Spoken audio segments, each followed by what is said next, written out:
जिल्हा परिषद अहिल्यानगर अंतर्गत मिशन आरंभ 2025-26 इयत्ता 8वी साठी ऑनलाईन तासिका हा प्रोग्राम आपल्या जिल्ह्याचे शिक्षणाधिकारी माननीय सीओ साहेब, तसंच सर्व संयोजक टीम, तसंच आमच्या तालुक्याचे गट शिक्षणाधिकारी प्रदीप चव्हाण साहेब, तसंच आदरणीय गायकवाड मॅडम आणि सर्व केंद्र प्रमुख आमचे आणि तंत्रस्नेही सहाय्यक आमचे गणपतराव चव्हाण सर, तसेच गाडेकर सर आणि आमचे मित्र कुलकर्णी सर, तसेच सर्व संयोजक टीम यांना सुरुवातीला सर्वांनाच माझा नमस्कार. आणि आपण आजच्या या तासिकेला सुरुवात करत आहोत.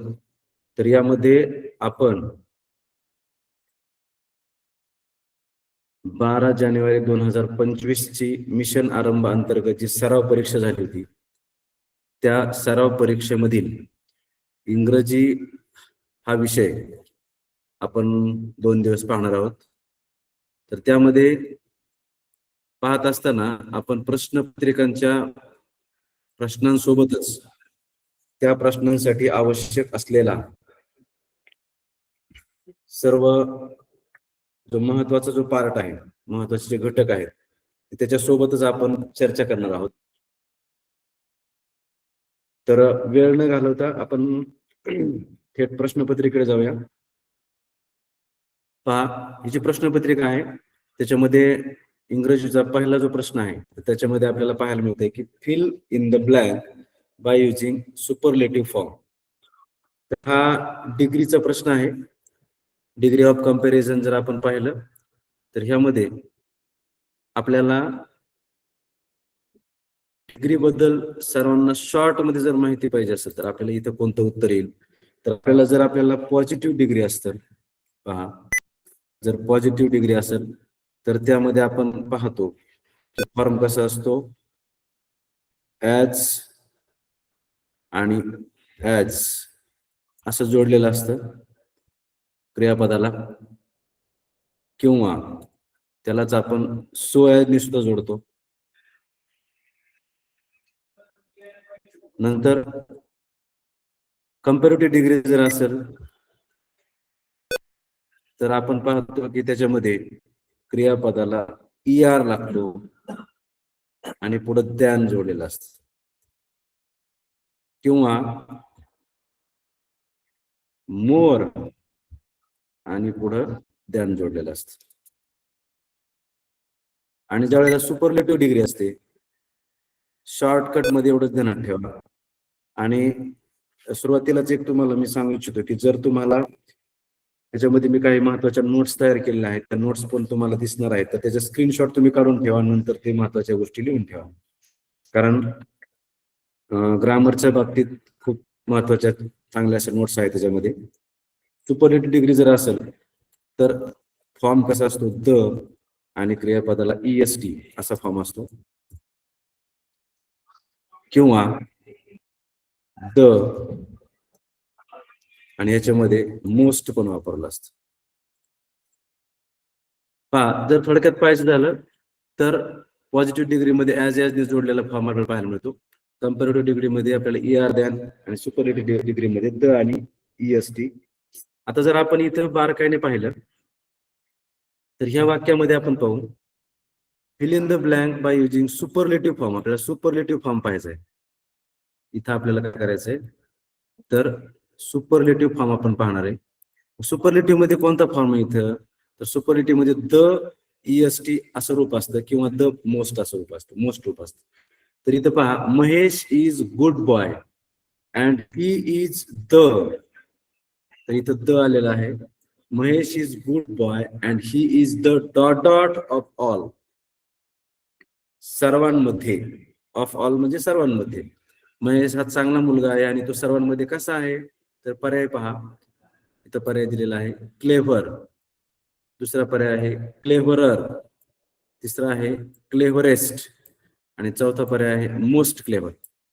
तर आपण पाहिलं तर याच्यामध्ये आपण आत्ताच पाहिलं की जर पॉझिटिव्ह डिग्रीमध्ये याचा फॉर्म दिसत नाही आपल्याला, कंपॅरेटिव्ह डिग्रीचा फॉर्म दिसत नाही, सुपरलेटिव्ह डिग्रीचा फॉर्म आपल्याला दिसतोय द EST. मग इथं ईएसटी कुठल्या क्रियापदाच्या रूपाला आहे, तर फक्त पर्याय क्रमांक 3 मधला जो क्रियापदाचं रूप आहे त्याला इथं आपल्याला ईएसटी पाहायला मिळतो. पहा, म्हणजेच पर्याय क्रमांक 3 हे आपलं बरोबर उत्तर आहे. आता जर आपण पाहिलं तर यासाठी महत्वाचं पार्ट म्हणजे डिग्रीचं आपण थोडस, कारण आता समजा तुम्हाला हे वाक्य आलं पण नंतर तुम्हाला वेगळे वाक्य पण येतील, त्यासाठी आपल्याला फार थोडस इथं महत्वाचं आपल्याला पाहायचंय. तर इथं पहा, डिग्री ऑफ कम्पॅरिझन जर आपण पाहिलं त्याच्यामध्ये काय आहे, तर एक शॉर्ट आपण त्या घटकाचे रिव्हिजन पाहतोय की 3 डिग्रीचे प्रकार आहेत: पॉझिटिव्ह डिग्री, कम्पॅरेटिव्ह डिग्री आणि सुपरलेटिव्ह डिग्री. तर यामध्ये तुम्हाला थोडक्यात उदाहरण दिले की example, Ram is as good as Shyam.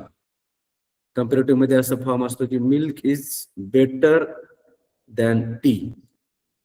Superlative form मध्ये एक उदाहरण दिले तुम्हाला, Rahul is the best boy of all. आता पहा, त्याच्यामध्ये जे आपल्याला रूपांतर करायचंय तर त्यामध्ये अशा काही रूप असतात, आपण ह्या अभ्यासलेले आहेत. लार्ज, लार्जर, लार्जेस्ट अशा प्रकारचा हा तक्ता आहे. तुम्हाला जो महत्वाचा भाग वाटतोय तो तुम्ही स्क्रीनशॉट काढून ठेवू शकता आणि मी नंतर एक लिंक पण टाकेल तुम्हाला, त्याच्यावरती ह्या नोट्स तुम्हाला उपलब्ध होतील. पहा, हे क्रियापदाचे 3 फॉर्म आहेत: पॉझिटिव्ह फॉर्म, कम्पॅरेटिव्ह फॉर्म आणि सुपरलेटिव्ह फॉर्म. आता काही क्रियापदांना कम्पॅरेटिव्ह फॉर्म मध्ये ईआर लागतो तर काहींना मोर लागतो. मग तो कोणता आहे, तर ह्यासाठी आपलं वाचन पाहिजे बाळांनो. पहा, वाचन जर महत्वाचं आपल्याला, जास्तीत जास्त क्रियापदाची रूप वाचली पाहिजेत, पाहिली पाहिजेत. आता इथं दिलेलं आहे पहा, पॉझिटिव्ह डिग्री मध्ये ऍक्टिव्ह आहे तर कम्पॅरेटिव्ह मध्ये मोर ऍक्टिव्ह होतं, त्याचं ऍक्टिव्हर होत नाही. आणि सुपरलेटिव्ह मध्ये मोस्ट ऍक्टिव्ह होतं.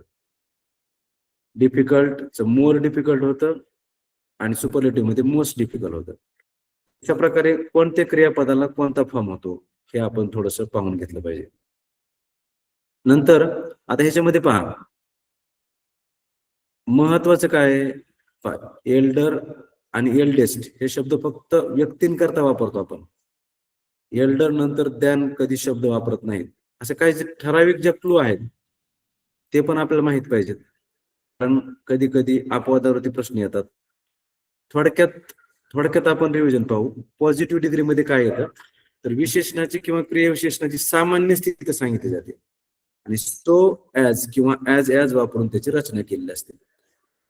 मग आता यामध्ये 1-2 उदाहरणं तुम्हाला देतील की Ram is not so tall as Shyam.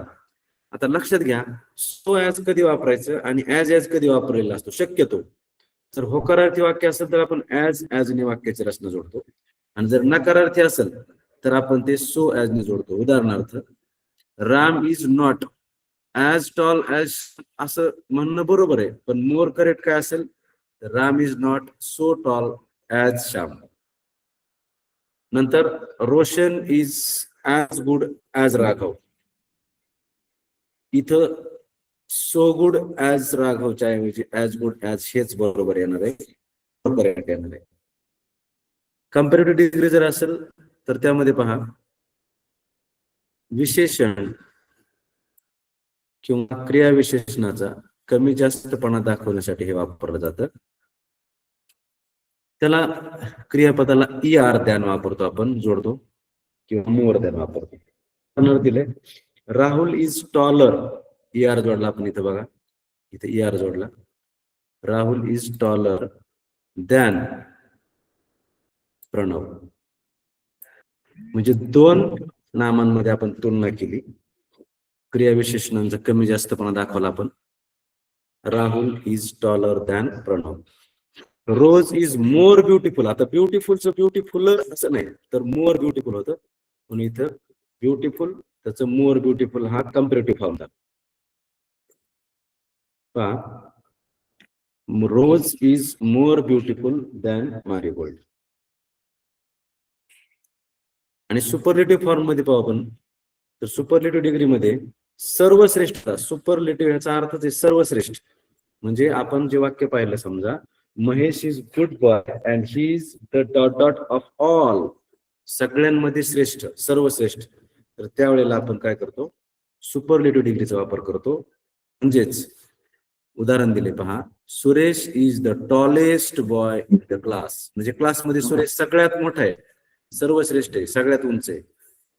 सर्वश्रेष्ठ त्याच्याकडे गुण कोणता आहे? उंचीचा.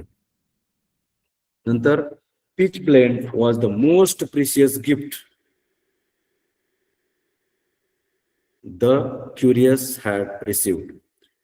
द आणि मोस्ट. आता पहा, प्रिशियसला मोस्ट, जसं आपण कंपॅरेटिव्ह मध्ये मोर लागलं तसं सुपरलेटिव्ह मध्ये मोस्ट लागतं क्रियापदाला. अशा प्रकारे थोडक्यात रिव्हिजन आहे.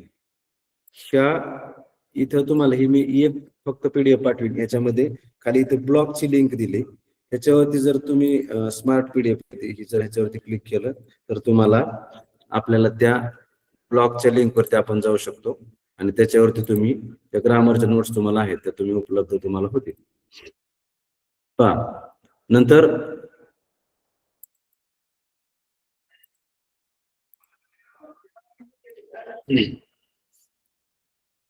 इथं काही उदाहरणं दिलेत खाली, तर त्याच्यामध्ये भरपूर उदाहरणं दिलेत. जर तुम्ही हे उदाहरणं अभ्यासले अशा प्रकारची तर आपल्याला परीक्षेमध्ये याच्यामध्ये आपल्याला अडचण येणार नाही. त्याच्यामध्ये एक महत्वाचं तुम्हाला इथपर्यंत कदाचित एखादं वाक्य येऊ शकतं. मागच्या वेळेस थोडस एका चेंज आपल्या इनडायरेक्ट स्पीचच्या याच्यामध्ये इंट्रोगेटिव्ह प्रश्नाचं इनडायरेक्ट स्पीच आलं, असं एखादा त्याच्यामध्ये पुढचा पार्ट पण येतो. तसं इथं वन ऑफ द पण आहे. वन ऑफ द वापर कधी केला जातो तर सुपरलेटिव्ह डिग्रीचे कंपॅरेटिव्ह आणि पॉझिटिव्ह डिग्रीमध्ये रूपांतर कसं होतं पहा. सुपरलेटिव्ह डिग्रीचं कंपॅरेटिव्ह डिग्रीमध्ये रूपांतर करताना ER दॅन किंवा मोस्ट अदर अशी रचना इथं वापरतो आपण. इथे उदाहरण दिले सुपरलेटिव्हचं. Sachin Tendulkar is one of the richest man in the world. आता ह्याची आपल्याला कंपॅरेटिव्ह डिग्री करताना काय करतो आपण तर वन ऑफ द च्या जागेवर काय बदल करतो पहा, सचिन तेंडुलकर. आता कंपॅरेटिव्ह करायचं आपल्याला तर क्रियापद त्याला ER लावतो आपण, ER दॅन, कारण रिचर होतं. Sachin Tendulkar richer than. आता तो सगळ्यांपेक्षा श्रीमंत आहे म्हणून मोस्ट ऑदर हे सुपरलेटिव्ह मधून कंपॅरेटिव्ह मध्ये येताना मोस्ट ऑदर घेतलं जातं. हे वन ऑफ दच एक अपवादात्मक हा वेगळा आहे थोडासा. Sachin Tendulkar richer than most other men in the world. अशा प्रकारे हे वन ऑफ दच रूपांतर होतं.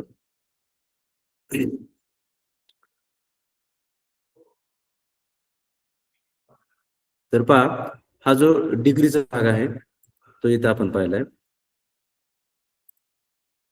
आता दुसरा जो प्रश्न आहे त्याच्यामध्ये पहा,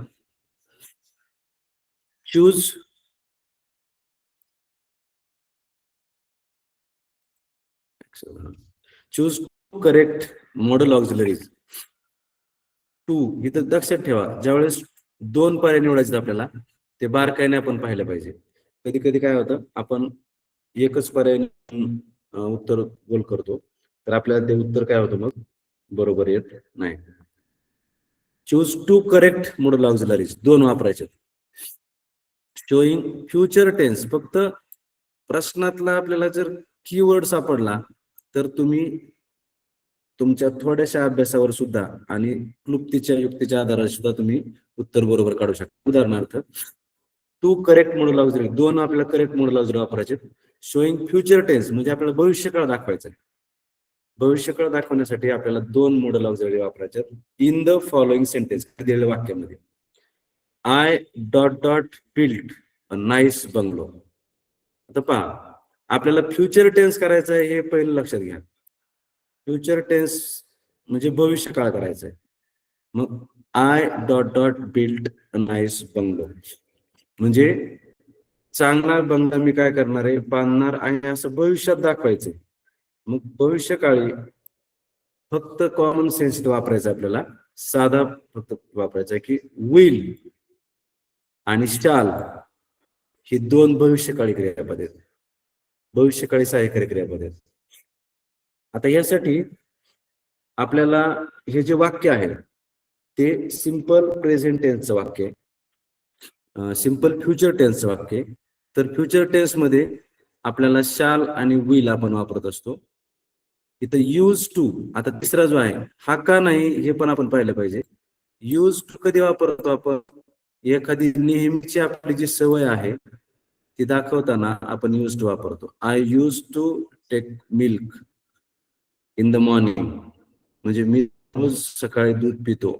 असं आपल्याला एखादी काहीतरी कॉमन आपली नित्याची सवय दाखवायची, त्यावेळेस आपण यूज टू वापरतो. नंतर कुड जो आहे तो कॅनचा भूतकाळ कुड आहे हे आपल्या लक्षात येते. मग भूतकाळ जर कुड आहे तो फ्युचर टेन्स मध्ये येणारच नाही. म्हणजे थोडस जरी आपण विचार केला तरी उत्तर आपल्याला बरोबर सापडतं.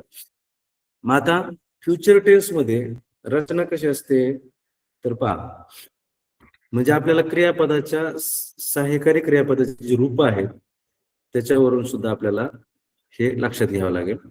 पहा याच्यामध्ये टेन्स आपल्याला ज्या नोट्स आपण आहेत त्याच्यामध्ये पाहू. पहा फ्युचर टेन्सची रचना कशी असते. पहा सिंपल फ्युचर टेन्स, साधा भविष्यकाळ, त्याच्यामध्ये सब्जेक्ट म्हणजे कर्ता आहे, शाल किंवा विल आपण वापरतो आणि त्याच्या पुढं क्रियापदाचं मूळ रूप आणि कर्म वापरतो. आता इथं सिंपल फ्युचरची रचना आहे ही.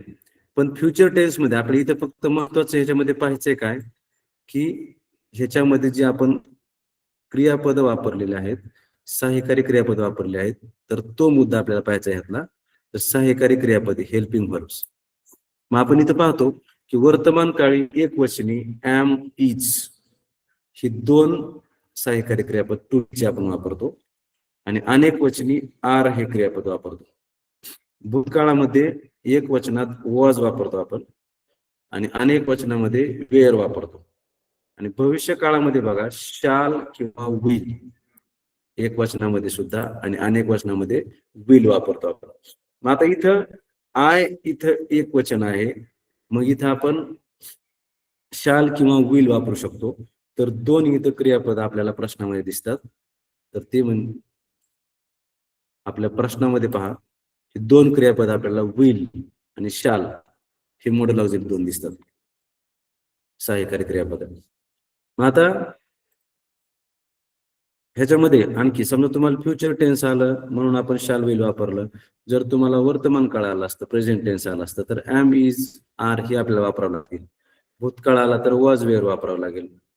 तसंच आणखी याच्यामध्ये टू हॅव ची सहाय्यकारी क्रियापद आहेत आपल्याकडे, तर ती आपण वर्तमान काळात पहा एक वचनामध्ये हॅव किंवा हॅज वापरतो आणि अनेक वचनामध्ये हॅव वापरतो. याचा संदर्भ पुढे प्रश्नामध्ये आपल्याला येणारच आहे पुढं, म्हणून आपण आता पाहूया थोडस. भूतकाळामध्ये आपण एक वचनात हॅड वापरतो, अनेक वचनात हॅड वापरतो आणि भविष्य काळामध्ये शाल हॅव किंवा विल हॅव वापरतो आपण.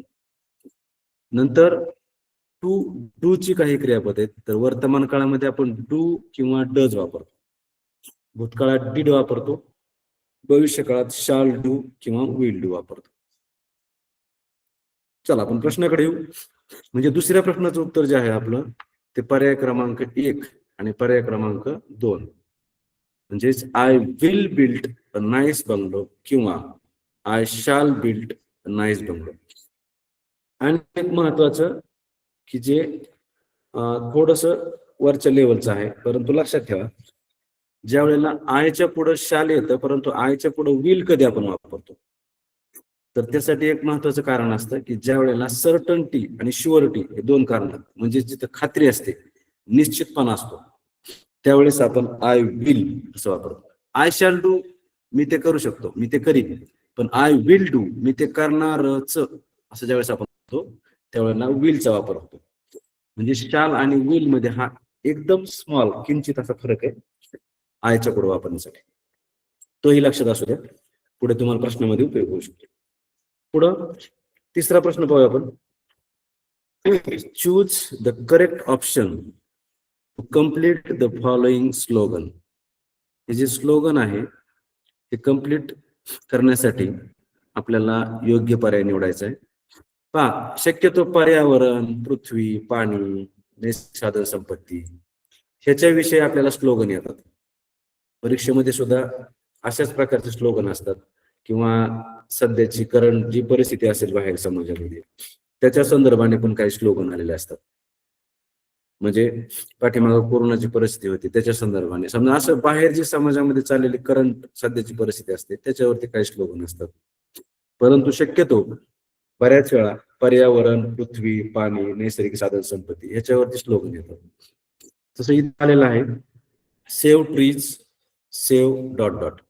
म्हणजेच झाडे वाचवा आणि काय वाचवायला सांगितलं आपल्याला पहा. तर इथं बघा, इथं लाईफचा अर्थ काय? जीवन. Save trees, save life. पुढं काय दिलंय? Animals. Save trees, save animals.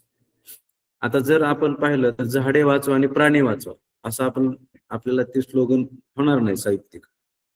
झाडे वाचवा, ह्युमन बिंग म्हणजे मनुष्य प्राण्यांची किंवा मनुष्य जात वाचवा. झाडे वाचवा, इतिहास वाचवा.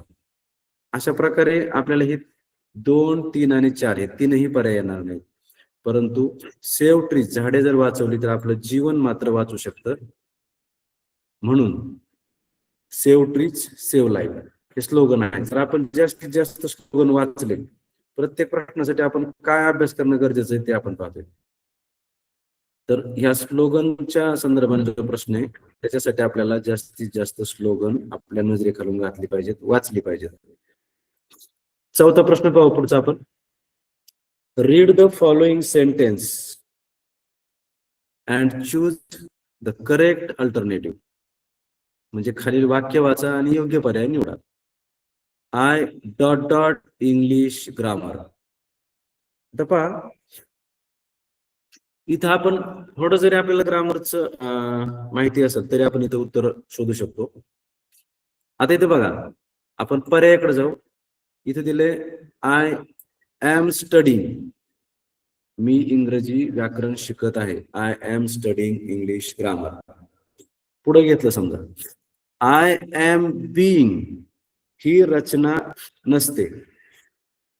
आय एम पण आणि त्याच्या पुढे बीइंग ही रचना नाही. इज बघा, आता आयच्या पुढं हा एकदम साधा भाग आहे.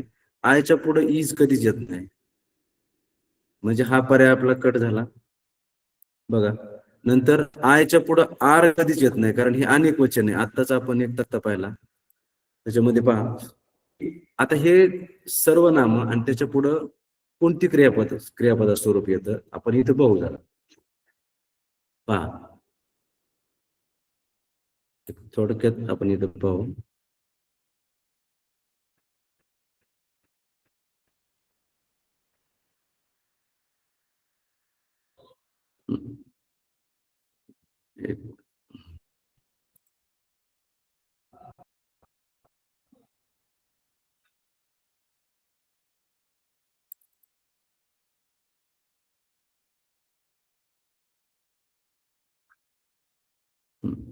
ठीक आहे, त्याच्यामधलं पार्ट सांगतो तुम्हाला पाठीमागच्या आपल्या तक्त्यातला. जर पहा, प्रथम पुरुषी आय एक वचनी, अनेक वचनी वी, द्वितीय पुरुषी यू, अनेक वचनी यू, तृतीय पुरुषी ही, शी, इट आणि अनेक वचनी दे. आता एक काम लक्षात ठेवा की एम इज आर आपण आता जे तुम्हाला खाली सहाय्यकारी क्रियापद सांगितली लक्षात ठेवा. तर ह्याच्यामध्ये आयच्या पुढं नेहमी एम हेच सहाय्यकारी क्रियापद येतं. आयच्या पुढं नेहमी एम हे सहाय्यकारी क्रियापद येतं. नंतर वी जे आपण पाहिलं अनेक वचनी त्याच्या पुढं आर हे अनेक वचन आहे. मग वी अनेक वचन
दिसते का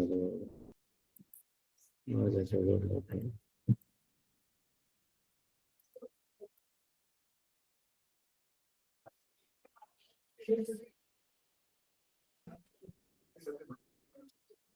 स्क्रीन दिसते का पहा.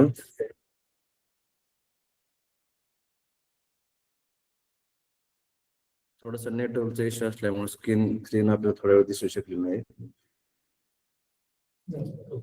पहा, तर आपण पाहत होतो की इथं आपण पाहिलं आयच्या पुढे नेहमी एम इज आर याच्यापैकी एमच येतं, वीच्या पुढं आर येतं, यूच्या पुढं आर येतं आणि ही शी इट हे तृतीय पुरुषी एकवचनी सर्वनाम आहेत त्याच्या पुढं इज येतं आणि देच्या पुढं आर येतं. आता याचाच वापर करून आपल्या इथं उत्तर सापडतंय. तर इथं आपण जर पाहिलं तर काय उत्तर येणार आहे बघा, I dot dot English grammar. तर इथं उत्तर येणार आहे I am studying, I am studying.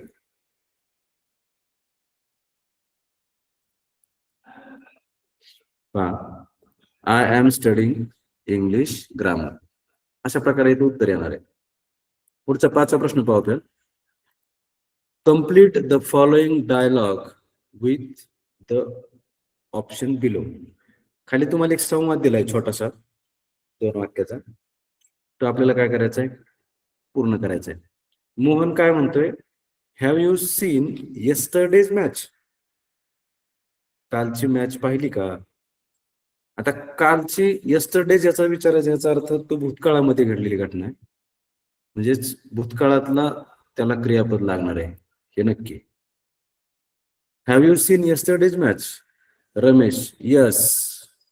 आता इथं हॅव, इथं पहा, इथं त्याने हॅवचा वापर केलाय.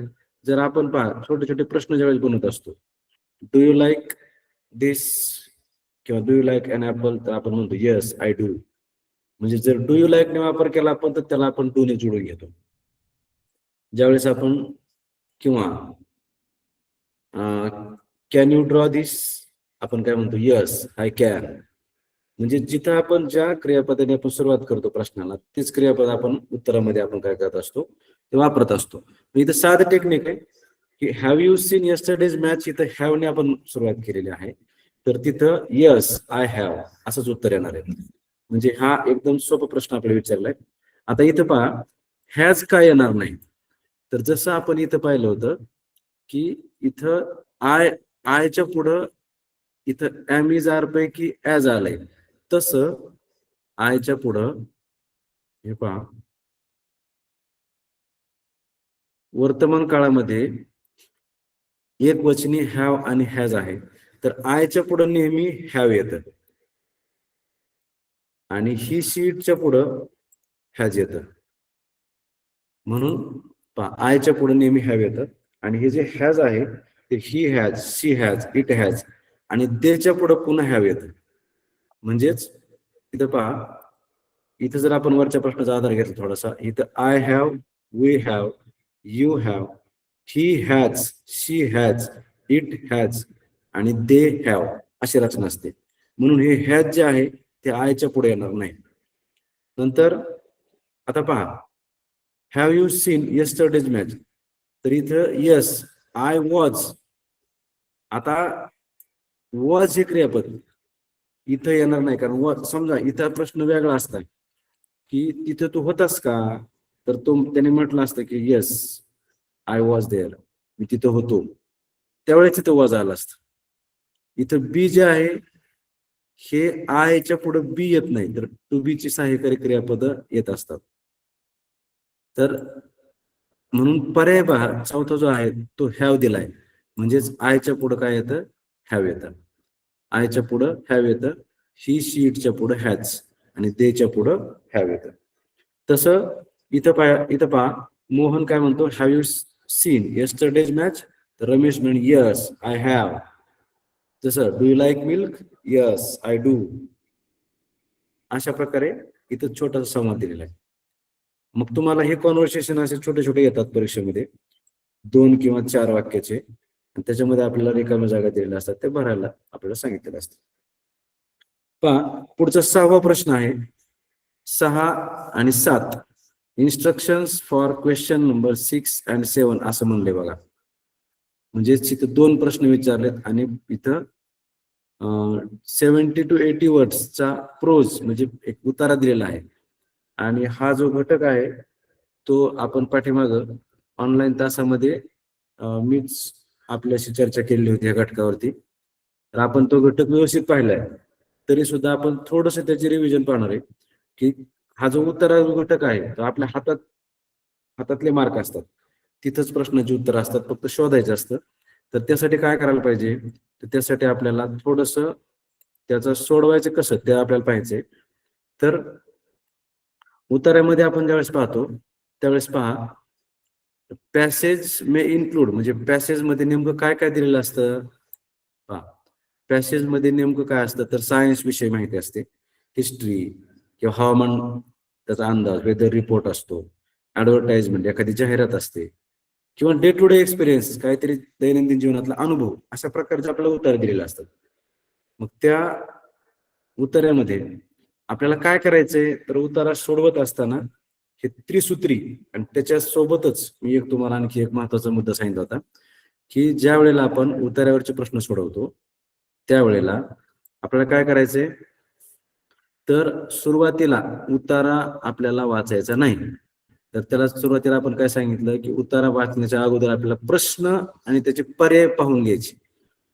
काय कारण आहे त्याचं? तर प्रश्न आणि पर्याय जर आपण पाहून घेतले तर पुन्हा उतारा ज्यावेळेस आपण सोडवायला किंवा वाचायला जातो, स्किमिंग करायला जातो, त्यावेळेला त्याच्यातील काही उत्तर आपल्याला लगेच सापडतात.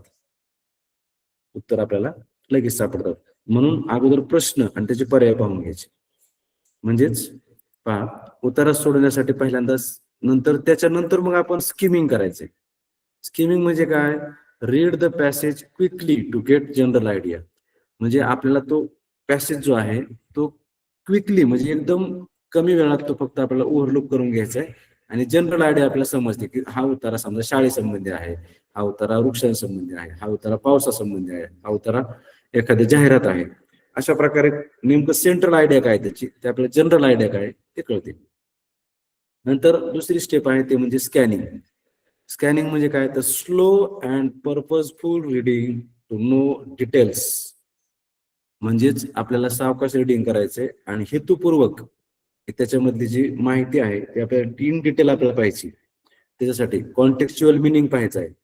तर कॉन्टेक्स्च्युअल मिनिंग आपल्याला आता उत्तरात आहेच लक्षात येईल की जो एखादा शब्द असतो त्याचा अर्थ आपण जनरली वेगळा म्हणतो, परंतु त्या उतार्यामध्ये काय अर्थ आलाय त्याचा ते आपल्याला महत्वाचं आहे. त्याला कॉन्टेक्स्च्युअल मिनिंग म्हणतात. आणि तिसरं जे सूत्र आहे ते म्हणजे finding answers. Read questions and find correct answer. आणि मग पुन्हा आपण शेवटी काय करणार आहे? प्रश्नाकडे जाणार आहे आणि पुन्हा त्यामध्ये करेक्ट आन्सर शोधणार आहे. ही त्रिसूत्री प्लस तुम्हाला आपण सांगितलं होतं की त्याच्यामध्ये आपल्याला काय करायचंय? अगोदर प्रश्न पाहिजेत.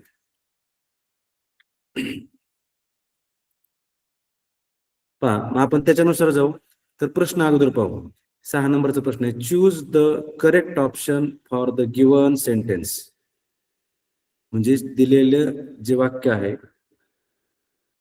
त्याच्यासाठी आपल्याला योग्य पर्याय निवडायचा आहे. The programme was arranged at office, school, bank, post office. हा प्रोग्राम कुठे अरेंज केलाय त्या संदर्भात प्रश्न आहे.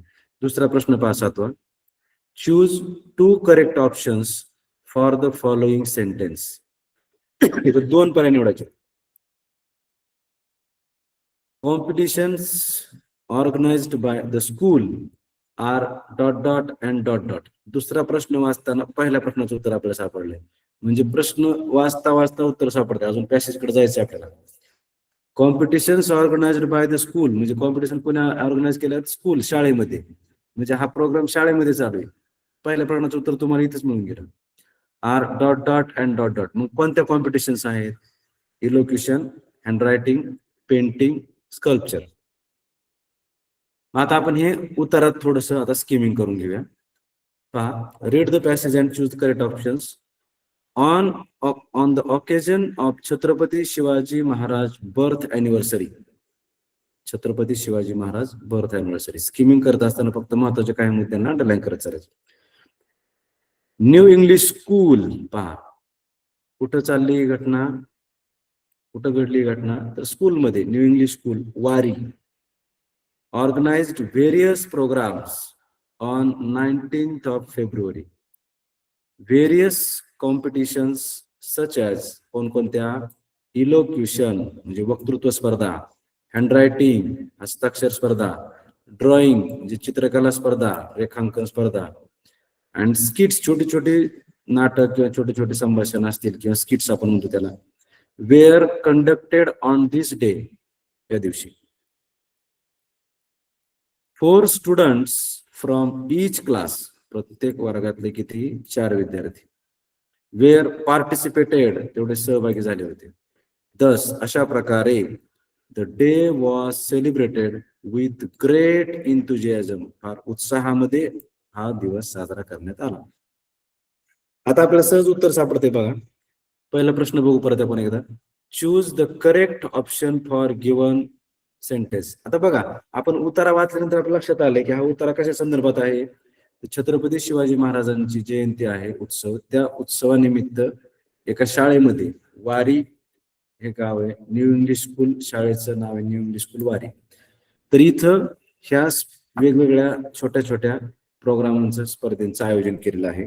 त्यामध्ये काय काय आहे तर त्यामध्ये इथं आपल्याला दिसते पहा, various competition such as elocution, handwriting, drawing and skits या स्पर्धा आहेत आणि प्रत्येक वर्गातले 4 विद्यार्थी हे सहभागी होणार आहे आणि अशा प्रकारे हा कार्यक्रम उत्साहामध्ये पार पडला, साजरा झाला. अशा प्रकारचा आशय आहे त्याचा.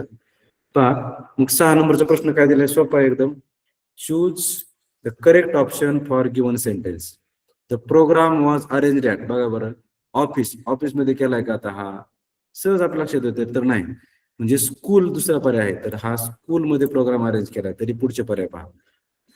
बँकमध्ये केलाय का, पोस्ट ऑफिसमध्ये केलाय का, तर पहा आपण इथं उत्तर पहिल्याच लाईनला आपल्याला दिसते की पहा, the occasion of Chhatrapati Shivaji Maharaj birth anniversary कुठं, न्यू इंग्लिश स्कूल वारी, म्हणजे शाळेमध्ये साजरा केलाय. म्हणजे पर्याय क्रमांक 2 ही याचं करेक्ट आन्सर आहे. पहा नंतर 7वा प्रश्न त्याच्यावर पहा, choose 2 correct options for the following sentence. खाली जे वाक्य दिलंय त्यासाठी 2 करेक्ट ऑप्शन शोधायचे. कॉम्पिटिशन्स, कोणत्या स्पर्धा, competitions organised by school are, कोणकोणत्या स्पर्धा आहेत. आता मग कोणकोणत्या आहेत उत्तरात आपण पाहू. आपण उत्तरामध्ये स्पर्धांचं आपण त्याला अंडरलाईन केलेले आहे. कोणकोणत्या आहेत बघा. इलोक्युशन म्हणजेच वक्तृत्व स्पर्धा आहे, बघा ते दिलंय, ही वक्तृत्व स्पर्धा आहे पहिली. नंतर हँडरायटिंग म्हणजे हस्ताक्षर स्पर्धा आहे. नंतर ड्रॉइंग आहे. नंतर इथं स्किट्स सादरीकरणची स्पर्धा आहे.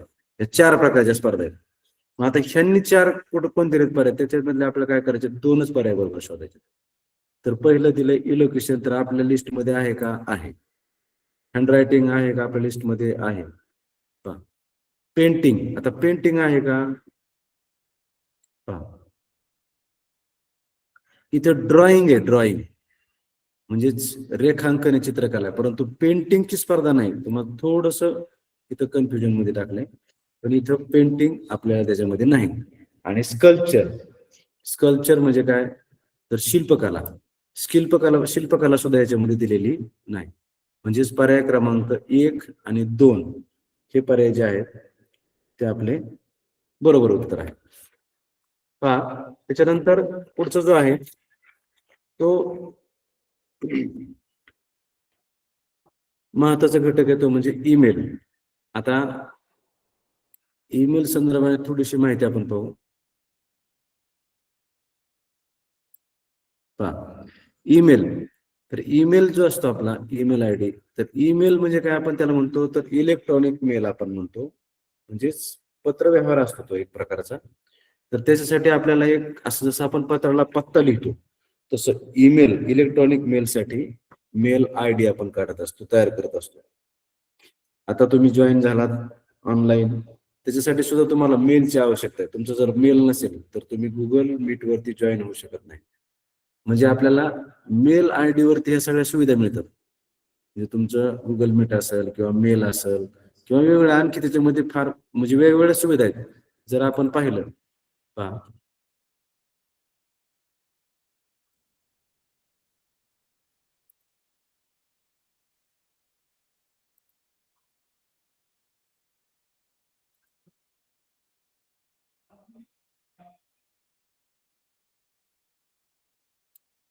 पहा इथं जर आपण क्लिक केलं तर तुम्हाला इथे दिसतंय पहा.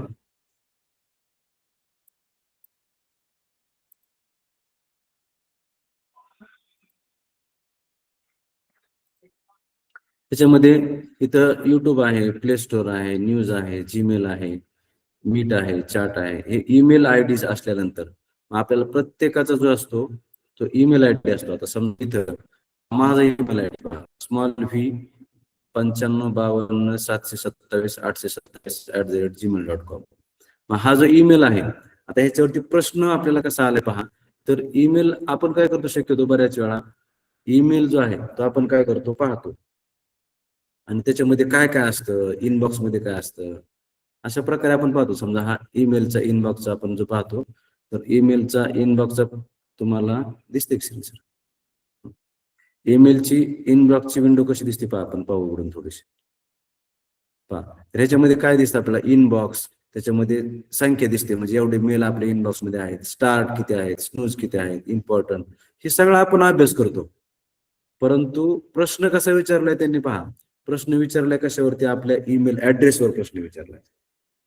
म्हणजे आपण प्रश्नाचं स्वरूप नीट बारकाईने लक्षात घेतलं पाहिजे की कशा प्रकारचा प्रश्न येतोय. आता इथं बघा, तर प्रश्न काय दिलाय बघा, तर which of the following is the correct email I D. म्हणजे ईमेल आय डी दिलेत तुम्हाला, पण ह्याच्यामधला बरोबर कोणता आहे, करेक्ट कोणता आहे. तर ईमेल जो आहे त्यासाठी काय थोडेसे नियम ते आपण पाहू, की याच्यामध्ये काय असतं, ईमेल आय डी मध्ये पहिल्यांदा समजा मी आता जस्ट तुम्हाला माझा ईमेल आय डी सांगितला, तसं तुमचा प्रत्येकाचा ईमेल आय डी आहे. त्याच्यामध्ये काय असतं, तर त्याच्यामध्ये वापरकर्ता आणि डोमेन हे दोन प्रकारचे जे मुद्दे आहेत ते एकत्रित केलेले असतात, आणि त्याला जोडण्यासाठी आपण तिथं वेगळे करण्यासाठी @ हे चिन्ह वापरतो. चं चिन्ह वापरतो. चं चिन्ह कोणतं आहे, हे हे जे आहे हे चं चिन्ह आहे. हे पहा, हे आपण म्हणतो याला, ए काढून गोल करतो त्याला म्हणतो. हे चिन्ह जे आहे ते आपलं युजर जे नेम आहे आणि डोमेन नेम आहे हे वेगळं करण्यासाठी आपल्याला वापरलं जातं. मग त्याच्यामध्ये शेवटी डॉट नंतर कमीत कमी 2 अक्षर म्हणजेच .com, .in, .gov, .org हे अशा प्रकारच्या ह्याचा अर्थ काय असतो बरं, तर .org म्हणजे .org ते ऑर्गनायझेशन असते, संस्था असते. .in म्हणजे आपल्या किंवा .gov.in असतं, म्हणजे गव्हर्नमेंटची वेबसाईट असते, त्याला gov आणि .in असतं.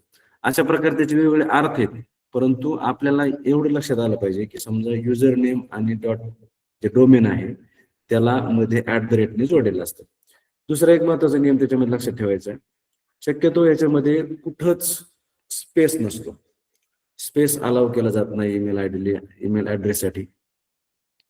नंतर ह्याच्यामध्ये स्मॉल लेटर सगळे दिलेले असतात, आणि एवढा जरी एक तुम्हाला साधा सोपा नियम जर माहित असेल तरी तुम्ही इथे लगेच लक्षात घेऊ शकता. 1, 2 आणि 4 मध्ये तुम्हाला कॅपिटल अक्षर पाहायला मिळतील, आणि फक्त तिसऱ्या ईमेल मध्ये सगळे स्मॉल अक्षर आहेत, आणि युजर नेम आणि डोमेनच्या मध्ये @ आहे आणि .com पुढे दिलेलं आहे.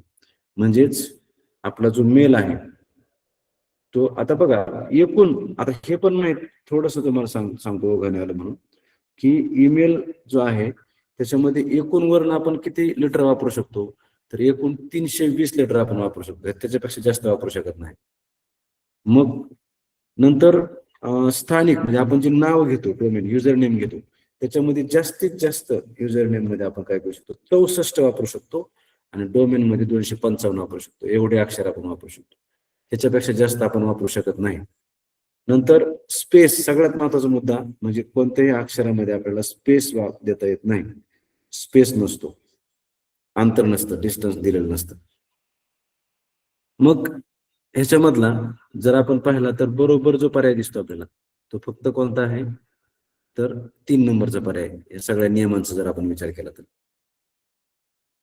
नंतर पुढचा प्रश्न आहे, कंप्लीट द फॉलोइंग अल्फाबेट.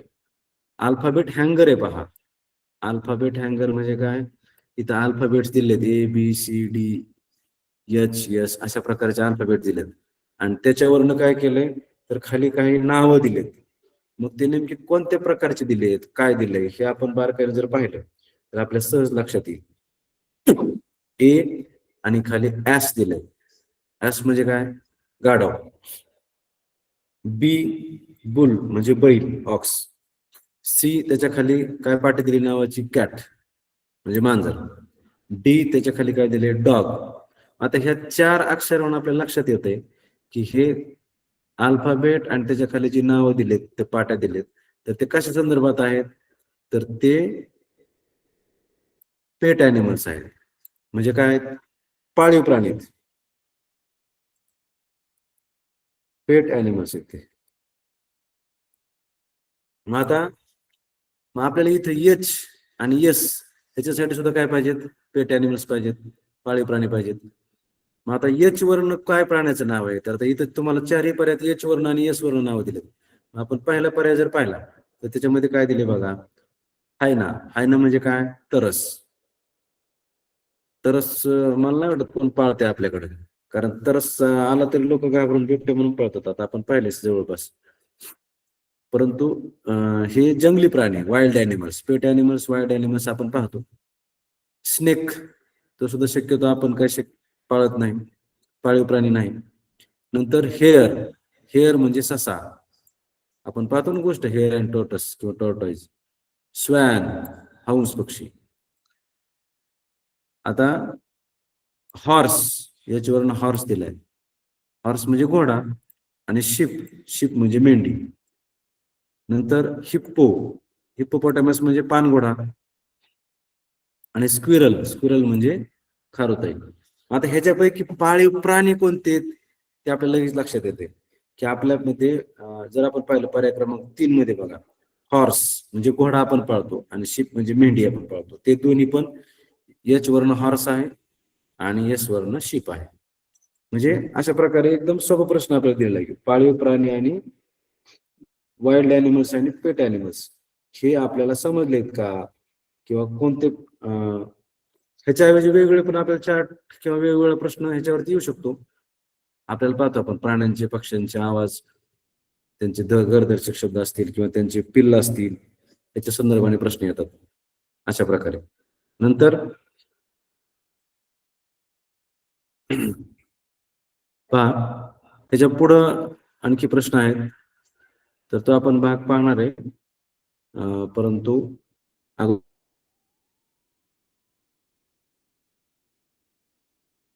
तर आपण जे जे पाहिलंय ते थोडक्यात आपण पाहूया एकदा. 9 प्रश्नापर्यंत आपण आलेलो आहोत. उद्या आपण 25 प्रश्नापर्यंत जाणार आहेत. पहा, तर त्यामध्ये आपण काय काय पाहिलं. सुरुवातीला आपण डिग्री पाहिलं. तर डिग्री मध्ये पहा, डिग्री आपण पाहिलं, तुम्हाला मी सांगितलं येतात, तुम्हाला हे नोट्स पण सांगितलं की याच्यामध्ये positive degree, comparative degree, superlative degree हे प्रकार पाहिले आपण. मग ह्याच्यानुसार Mahesh is a good boy and he is the cleverest. द आलं की EST येतं, ते आपण पाहिलं. नंतर दुसरा प्रश्न पहा, त्याच्यामध्ये आपण काय पाहिलं की choose two correct modal auxiliaries. Modal auxiliaries वापरायचे आपल्याला 2. आणि फ्युचर टेन्स आपण हा कीवर्ड शोधला.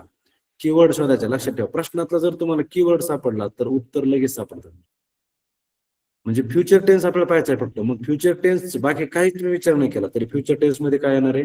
विल आणि शाल एवढंच फक्त फ्युचर टेन्स मध्ये येणार आहे. म्हणून I will build a nice bungalow किंवा आय शाल बिल्ड अ नाईस बंगलो. आणि तुम्हाला तो थोडासा सूक्ष्म फरक पण सांगितला की ज्यावेळेस सर्टन्टी, शुअरिटी असते त्यावेळेस आयच्या पुढे विल येतं आणि करील फक्त खात्री नसते त्यावेळेस आपण शाल वापरतो. नंतर तिसरा प्रश्न पहा, choose the correct option to complete the following slogan. Save trees, save life. पृथ्वीवरती सेव्ह अर्थ असा पण कधी कधी प्रश्न येतो, पर्यावरणाविषयी प्रश्न येतात, असं आपण पाहिलंय की त्याच्यावरती स्लोगन्स येतात. Read the following sentence and choose the correct alternative. I dot dot English grammar. जिथं आपण पाहिलं आयच्या पुढे एम येतं, वीच्या पुढे आर येतं, यूच्या पुढे आर येतं. आणि ही शीट एक वचनी आहे, ते सर्वनाम तृतीय पुरुषी, त्याच्या पुढं इज येतं आणि देच्या पुढे आर येतं. म्हणून इथं आयच्या पुढे एमच येणार आहे, म्हणून आय एम स्टडिंग. आणि हा चालू काळ आहे. जिथं ING येतं त्याचं ING हे चालू काळाचं लक्षण आहे. तर हा चालू वर्तमान काळ आहे. I am studying English grammar म्हणजे मी इंग्रजी व्याकरण शिकत आहे. आता सध्या आपण वी आर स्टडिंग. इथं जर वी असतं तर काय आलं असतं बघा, वी च्या पुढे आर आलं असतं, म्हणजे आपण सगळे सध्या इंग्लिश ग्रामर शिकतोय. तर काय म्हणणार आपण, we are studying English grammar, म्हणजे आपण इंग्रजी ग्रामर शिकत आहोत, असं वाक्य येऊ शकतं. नंतर पहा, 5वा प्रश्न, complete the following dialogue with the option below. आपण इथं पाहिलं, have you seen yesterday's match. Ramesh म्हणतो यस, आय हॅवच येणार आहे. इतका सोपा प्रश्न आहे. नंतर आपण पॅसेज पाहिला, पॅसेजची त्रिसूत्री पाहिली. तुम्हाला पॅसेज मध्ये आपण त्रिसूत्री पण पाहिली की काय काय करायचंय. स्किमिंग म्हणजे सुरुवातीला आपण त्याच्या अगोदर प्रश्न पाहायचे, स्किमिंग करायचंय म्हणजे थोडक्यात जनरल आयडिया घेण्यासाठी पॅसेज पाहायचा आहे, स्लो रिडिंग करायचंय, कॉन्टेक्चुअल मिनिंग समजून घ्यायचंय आणि finding answers and read question and find answer शेवटी. हा पॅसेज जो आहे तो पॅसेज या प्रकारे सोडवायचा आहे. म्हणून the programme was arrange at तो स्कूलमध्ये प्रोग्राम आहे छत्रपती शिवाजी महाराज जयंतीचा. नंतर choose 2 correct options for the following competitions organised by the school are. कोणकोणते आहेत? इलोक्युशन आहे आणि हँड रायटिंग आहे, पेंटिंग स्कल्पचर नाही. नंतर which of the following is the correct email I D. म्हणजे ईमेल आय डी कोणता बरोबर आहे त्याचे तुम्हाला नियम सांगितले की त्याच्यामध्ये स्मॉल कॅरेक्टर्स असतात, शक्यतो स्मॉल अक्षर असतात, @ वापरलेलं असतं, स्पेस नसतो, अशा प्रकारे त्याचे नियम आहेत. त्याच्यामध्ये तुम्ही अंक सुद्धा वापरू शकता, अक्षर सुद्धा वापरू शकता, फक्त स्पेस देता येत नाही. नंतर म्हणजेच नितीन साठे @gmail.com हा ईमेल बरोबर आहे. कम्प्लीट द फॉलोइंग अल्फाबेट हँगर. अल्फाबेटचा जो हँगर आहे, तरंगचित्र आहे, त्याबरोबर पूर्ण करायचंय. ए वर्ण ऍस आहे, B bull, C cat, D dog, H वर्ण आपण पाहिलं पाळीव प्राणी हॉर्स आणि एस वरून sheep. Pet animals, wild animals, नरवणे हा प्रश्न होता. तर अशा प्रकारे आपण हे 9 प्रश्न इथं आपण पाहिलेत. 10 नंबरच्या प्रश्नापासून आपण उद्या पाहणार आहोत. तर सर्वांना शुभरात्री आणि सर्व संयोजक टीमचे हार्दिक आभार. भेटूया उद्या.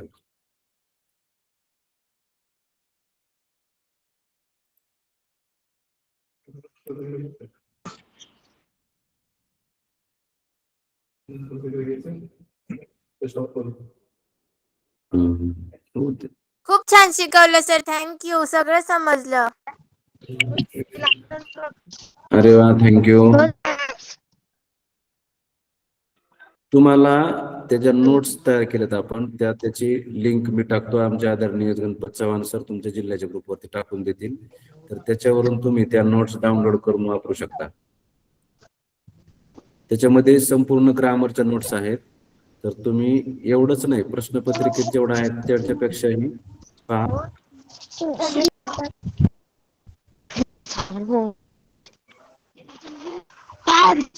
Hello sir. Hello sir.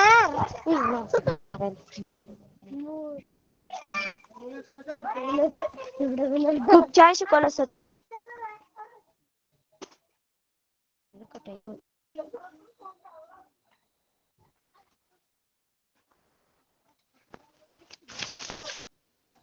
ए माझं